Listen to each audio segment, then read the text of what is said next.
Lumabas sa pagdinig ng Senado kanina na ang Baseco Compound, yan po ay matatagpuan sa Tondo sa Maynila, ang pinaka-apektado ng droga sa buong lungsod ng Maynila. Aminado naman dyan ang mga opisyal ng barangay. Humingi na sila ng tulong. Nakatutok si Rafi Tima.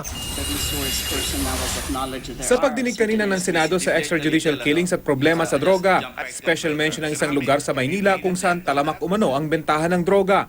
Sa Maynila, saan-saan ang droga? Based on the report provided to us by PIDEA, the most affected barangays are in the Tondo district in Manila and also in... Which part of Tondo? Pritil? On the western part, Your Honor, yes, in Baseco. Sinadya namin ang lugar at sa harap pa lang ng barangay hall, may nakilala na kaming sumang-ayon sa mga sinabi sa Senado. Si Wahida, target daw ngayon ng mga taong sangkot sa droga sa kanilang lugar matapos patayin ng kanyang asawa noong nakaraang taon.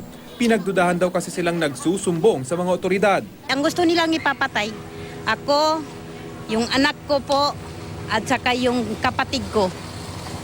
Oh. Okay Kaya lang. yung mga anak ko po nasa probinsya ngayon. Okay lang ba na nagsasalita kayo ng ganito ngayon? Wala, hindi na ako natatakot. Pinatay na nilang asawa ko eh. Ang mga opisyal ng barangay, aminadong talamak ang droga dito sa kanilang lugar kahit na pinaigting na ang giyera kontra rito. Lumipat na sila rito, nagkalat na sila dito sa Dubai, dito Block 6, Block 7 sa Dubai, Block 15. So dito, kakaunti na lang dito, yung iba wala na nga talaga dyan.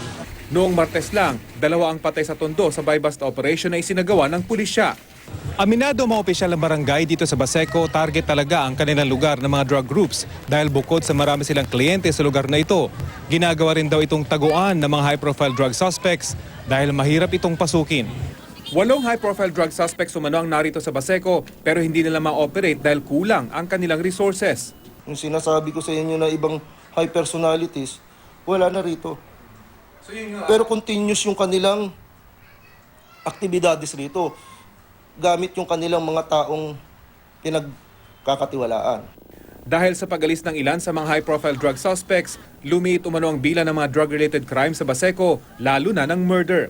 Pero hindi raw ito sapat, kaya may pakiusap sila sa PIDEA at PNP na sana magkaroon ng malawakang raid dito sa Baseco. Baka pwede nyo kami tulungan rito dahil talaga namang kailangan namin ng tulong dahil medyo hirap po kami rito sa Baseco dahil hindi lang naman basta simpleng tao yung aming mga nakakabangga rito. Aminado rin ng mga residente sa lugar, talamak nga mga gumagamit sa kanila ng mga illegal na droga. Pero masakit pa rin daw marinig ang katotohanan. Ang nagdodroga, aminin natin marami dito. Pero po yung source nun, yun po ang hindi natin alam kung saan. So, nasaktan ka ba nung napanood? Sobra po kasi dito po tayo nakatira. Rafi Tima, Nakatutok, 24 Oras.